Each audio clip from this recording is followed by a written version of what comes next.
It is 3 p.m. in New York, 8 a.m. in The Hague, and 4 on a Monday afternoon here in Seoul. I'm Moon Gun-young. This is Arirang, Korea's only global network.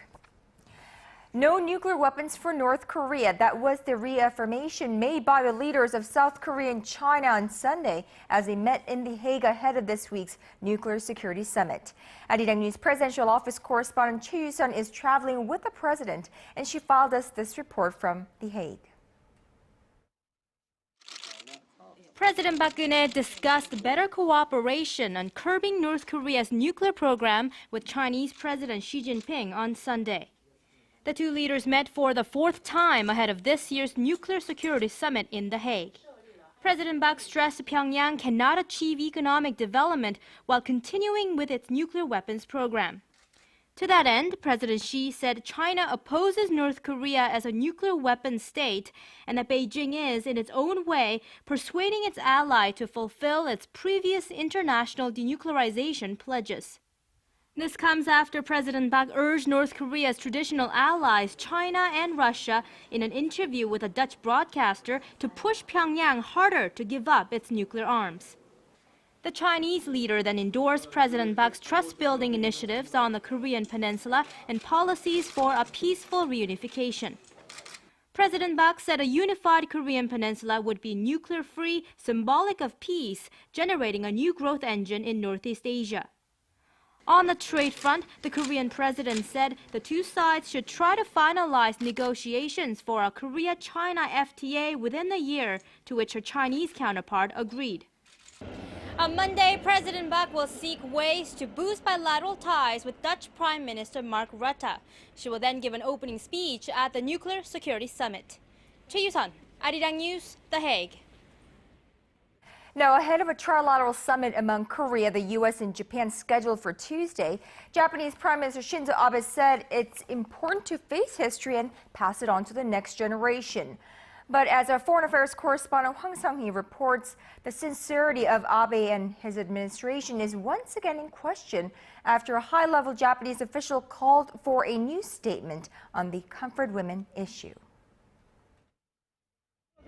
Visiting the Anne Frank House Museum in Amsterdam on Sunday, Japanese Prime Minister Shinzo Abe stressed the importance of preserving history for the next generation. We would like to face the historical facts in a humble manner, but also we like to pass on the lessons and the facts of history to the next generation. By doing so, I would like to realize peace in the entire international community. The Anne Frank House is where the German-born Jewish girl kept a diary of her life in hiding before she died in a Nazi concentration camp.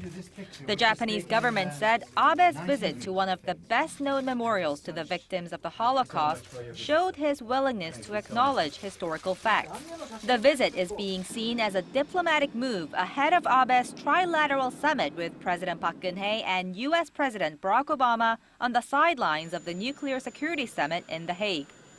Abe's first official meeting with the South Korean leader comes after he vowed to uphold Japan's landmark apology issued to the victims of its wartime sexual enslavement during the Second World War. But a comment made by one of Abe's close aides is once again raising eyebrows about Japan's sincerity.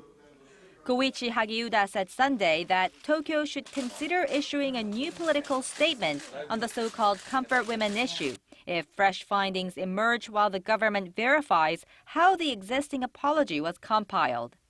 He stressed the Japanese leader did not deny the possibility of issuing a new statement. Hagiuda's comments should not be taken lightly, as he had foreseen Abe's visit to the controversial Yasukuni Shrine last year. South Korea's foreign ministry noted it was inappropriate for a high-level Japanese official to deny the recent pledges made by Abe and urged Tokyo to reaffirm its stance. Hwang Sung-hee, Arirang News. Meanwhile, a wartime letter that proves the Japanese military forced Korean women into sexual slavery during World War II has been made public. China's Jilin Provincial Archives revealed the letter and 24 other documents through the Korean media on Monday. Written by a Japanese citizen named Nakata, who lived in China in 1941, the letter says some 20 Korean women are forced to serve at a comfort station in a Japanese army compound in China under the national mobilization law. Now, a separate Japanese document described 36 Korean women at a military brothel in Nanjing during the war as, quote, special comfort women, which indicates that they were coerced into sexual servitude. While North Korea was busy launching short-range missiles into the East Sea, South Korean and U.S. Marines were conducting the first ever large-scale command post exercise near Pohang in the southeast of the Korean peninsula.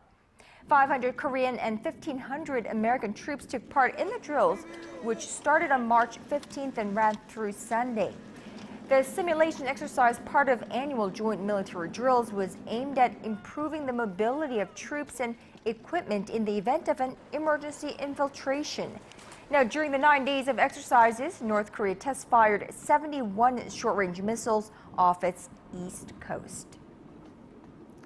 And the latest coming in on the search for Malaysian Airlines Flight 370. New data from a French satellite shows potential debris from the missing jetliner in the southern Indian Ocean. France's foreign ministry released a statement saying that radar echoes had picked up several objects about 2,300 kilometers from Perth. Now, the crew of a Chinese plane searching for the missing plane has also reported spotting suspicious objects in roughly the same area. Well, in another possible clue, a source close to the investigation has told CNN that before disappearing from radar on March 8th, the plane dropped to an altitude as low as 12,000 feet after making a sharp turn over the South China Sea. Now, the source said the maneuver seemed to be intentional.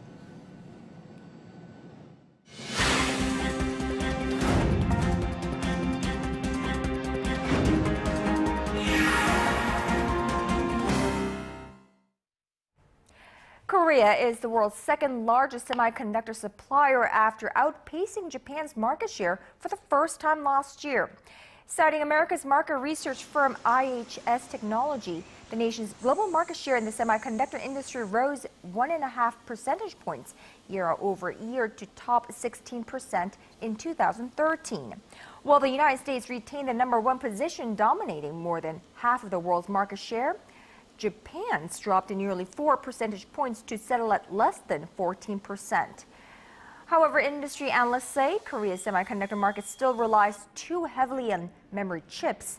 They say Korea should focus more on enhancing logic chip technology, which is used to control electronic devices.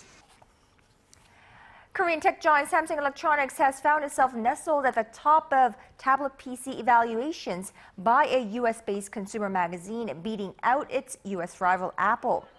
Consumer Reports said Monday that Samsung's new tablet PC models, which are the Galaxy Tab Pro 10.1 and Galaxy Tab Pro 8.4, got the best ratings. The scores are based on a device's various features like portability and resolution. The Galaxy Tab Pro 10.1 received a combined score of 90, which is the first time the U.S. magazine has dished out an evaluation in the 90 range. Apple's iPad Air, that falls in the same category with Galaxy Tab Pro 10.1, ranked 4th with a score of 85. Now, gold, it's the oldest form of currency in the world, but black market transactions of the precious metal are thought to deprive the Korean government of an estimated $278 million in taxes each year. As part of efforts to bring the underground economy to the surface, Korea has opened its first ever gold exchange market. Our Kim Ji-yeon reports. Korea's first ever gold exchange market opened its trading doors to the public this Monday morning. It offers a place for dealers and private investors to make gold transactions, and it's part of the government's efforts to prevent tax evasion and the illegal trade of the precious metal. Individuals in Korea own an estimated 700 tons of gold, 7 times the amount held by the Bank of Korea. Nearly 70 tons is thought to be traded each year without being taxed. 1 gram units of gold bullion of 99.99 purity are bought and sold in the exchange market. 8 securities firms and 49 futures trading companies have registered and participated in the trading on Monday. The prices of gold traded in the exchange will be adjusted in real time. Gold opened trading on Monday morning with 1 gram being worth 47,000 Korean won, roughly $43.45. Investors can withdraw gold from the exchange in units of kilograms. The Korea Exchange says transaction fees will be waived until March of next year to help the exchange platform take root. It is expected to offer a stable and efficient trading environment for dealers and potential investors and boost the liquidity of gold within the next 2 years. The market will be open from 10 a.m. to 3 p.m. weekdays. Gold can be withdrawn from 4 other Korea Exchange offices outside the capital city of Seoul. Kim Ji-yeon, Arirang News. Now moving on to stock trading, more and more retail investors are turning to their mobile smart devices to buy and sell stocks. The Korea Exchange said Monday that mobile stock transactions made up some 9.5% of all transactions on the nation's main bourse this year. That is in sharp contrast with the less than 1.5% tallied 5 years ago. The number of individuals trading stocks online is on the slide, accounting for about 28% of the total trading this year, down from nearly 50% tallied in 2009. In the wake of massive data leaks in the recent months here in this country, insurance companies in Korea are coming up with ways to better compensate customers who have had their personal information compromised. Now, starting this week, it will be easier for some affected individuals to receive damages for losses. Our Kwon So-ah has the details. Victims of financial fraud caused by hacking or phishing scams will be better compensated in the near future.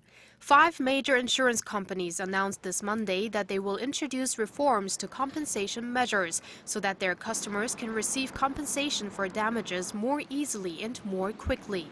Hyundai Marine and Fire Insurance, Samsung Fire and Marine Insurance, and Dongbu Insurance will be some of the first to come out with the new insurance products this week. After assessing the move, smaller firms are expected to join in as well. Up until now, individuals have only been eligible to receive compensation when financial firms were found to be responsible for fraud or a leak. The change means they will be able to receive damages for losses even when it's not clear who is behind the breach of privacy. It comes as concerns are growing about personal data protection. Millions of Koreans have been affected by data leaks in recent months. Customers of KB Kookmin Card, NH Nongyup Card, and Lotte Card had personal information leaked, as did those who do business with Standard Chartered Bank Korea and Citibank Korea. As such, financial authorities plan to make those companies subscribe to the new insurance before others. Kwon So-ah, Arirang News.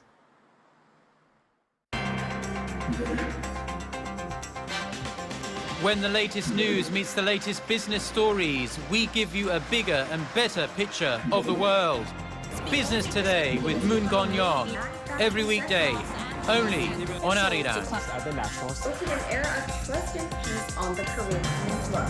Speaking at the annual The Korean government has decided to overhaul regulations in 5 promising service sectors, as well as regulations that are controlled by more than one ministry. This as part of its efforts to boost corporate investment and create more jobs. More on this story, here's our Kim Min-ji. This is Yeosu Industrial Complex, the driving force of Korea's petrochemical industry. Completed in 1979, the complex has continuously undergone expansion, but the factory side is still far from enough.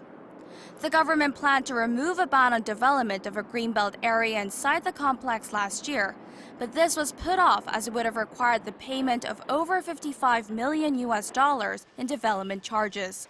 This is a result of a regulation that is under the control of more than one government ministry. When it comes to industrial location, the Land Ministry, Trade Ministry, and Environment Ministry all have a role, such as operations or environment management. In response to this issue, the government has decided to overhaul such regulations, which experts point out hamper new business projects that could revitalize the economy. As for issues that require cooperation between a number of ministries, we will allocate their roles and set a deadline. The government will also revamp regulations related to labor and environment, as well as regulations on 5 promising service sectors, such as health, education, and tourism, in order to spur corporate investment and create more jobs. An official from the Ministry of Strategy and Finance said they have set their first task to ease regulations in such sectors and get rid of regulations controlled by more than one ministry. Financial authorities are also taking follow-up measures to ease regulations. It will review the adoption of Britain's control system that automatically eliminates existing regulations when new ones are introduced to ensure there's no extra cost to the public and businesses. As of last year, some 11,000 out of over 15,000 registered regulations were related to the economy.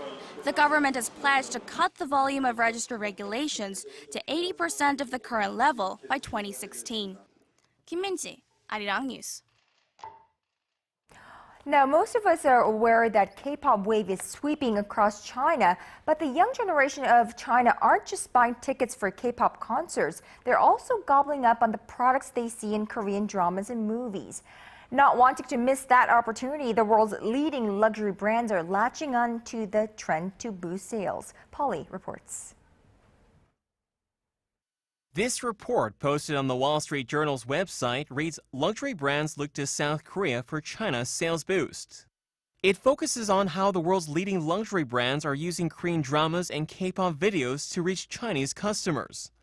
The Wall Street Journal found that Korean dramas influence a considerable amount of Chinese consumers, and that brands like Chanel, Gucci, and Louis Vuitton are using product placement in Korean TV dramas and music videos to broaden their appeal, especially to young shoppers. Take the drama My Love from the Star as an example. The dresses and shoes worn by Korean actress Chun Ji-hyun in the program are all the rage in China. The report also says that a backpack worn by actor Kim Soo-hyun in one episode helped boost sales of the brand's entire line by threefold in February compared to the same month last year. Despite some of the challenges overseas brands face in the Korean market, the report says these high-end companies choose to stay because of the nation's influence not just in China, but throughout the rest of Asia as well. Paul Yi, Arirang News.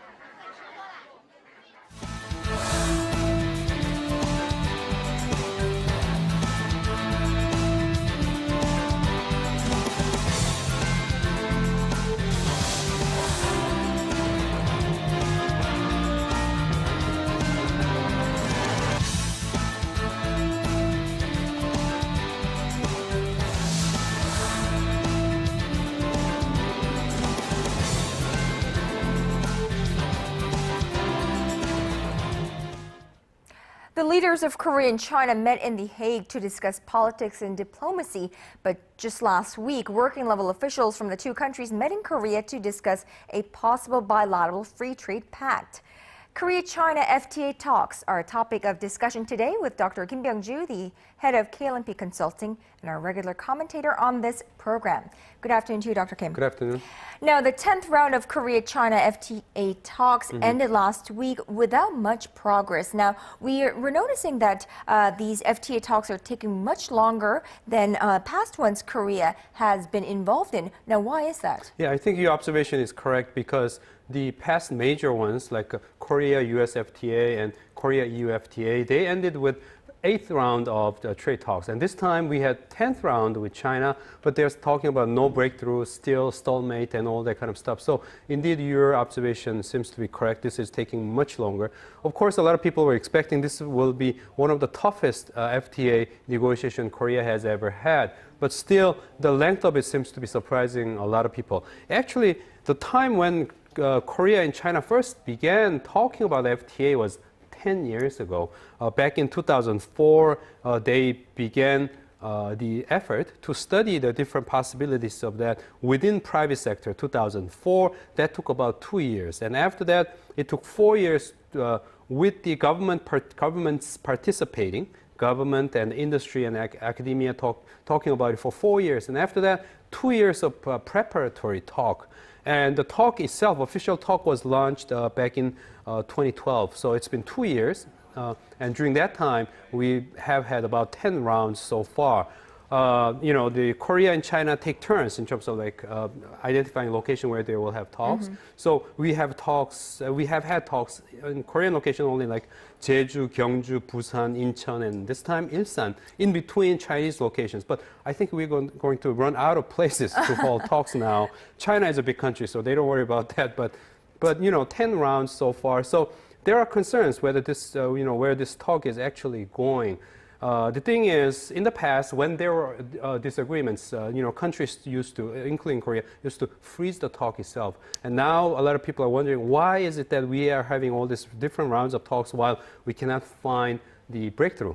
One possible explanation would be, to begin with, this has been one of the toughest talks indeed, and both sides' interests collide big time.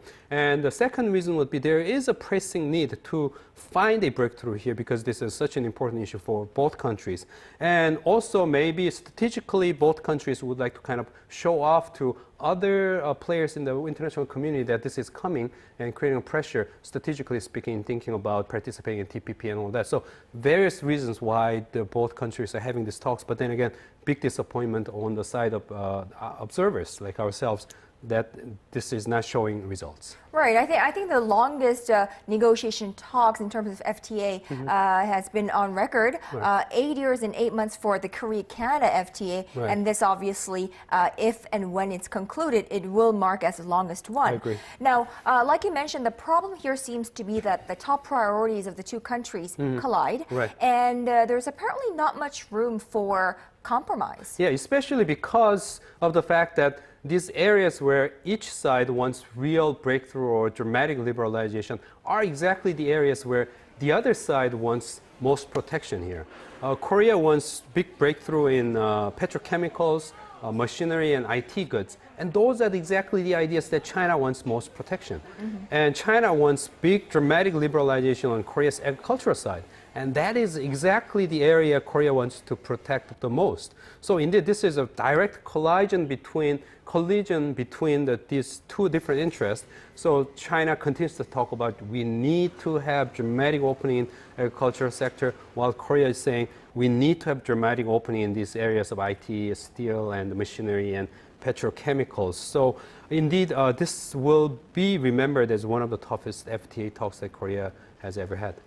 Now, in addition to the sensitive areas for trade liberalization, we're also hearing that there are some fundamental differences in the basic approach to free trade agreement talks here. Indeed, a long list of differences here. This is a long list. I don't know whether we can go through all, but for instance, let's start with service and investment. For instance, Korea wants to have a negative approach, meaning that let's say these are the closed areas in service and investment, but those things that are not mentioned are all will be all freed or liberalized. China wants positive approach where they say we want to specify the areas that will be open. So this is much more limited on Chinese side and much open approach on the Korean side. And the rule of origin, for instance, also both sides have a completely different approach. Korea wants to liberalize all the custom rules about rules of origin. China wants to specify the areas that will be open. And the sanitary and phytosanitary issues like safety of the food and all that kind of stuff, Korea wants to go with the global standard, while China wants to have our own standard between China and Korea only. And the competition, Korea wants complete openness and transparency. China wants to set up a special kind of openness and competition area. IPR, same thing, intellectual property rights. Korea wants to go totally global in this agreement. China wants to set up a special kind of bilateral agreement. We can go on forever, like environment and one key issue is about the fishing. Korea wants to exclude the fishery products that are caught by Chinese side while violating the territorial rights. Right. And China wants to have no discrimination about the products in this. So that's another very sensitive area. So we have a long list here. Right. What's at stake here? I mean, what are the concerns in the prolonged negotiations? Initially speaking, I think TPP was one of the factors that both sides had in mind in seeking quick resolution or quick wrap-up of the talk to begin with. And on top of that, China has really never had a really major FTA other than the one with ASEAN, so they really wanted this one. Korea wanted this one because China is the largest trading partner and the #2 economy in the world. But now the TPP is slowing down. So it looks like some people are saying, well, maybe both sides are losing incentive in speeding up this, and maybe that's why they are not going forward. And additionally, in Korea, there is the factor of upcoming elections. Do we want to talk about agricultural issues when elections are coming? Probably no. So those things are all mixed up. So a lot of people are saying, well, a lot had been at stake, but now looks like we're losing those urgencies. So it looks like we may actually get to see a more extended process coming our way. Right, so losing steam there, and hopefully, however, we'd like to see this concluded sometime in the near future, right? A lot of people are saying that probably would be a far shot now because of the progress, lack of progress. Definitely. All right, Dr. Kim Byung-ju, thank you so much for today. We'll talk to you tomorrow. Okay.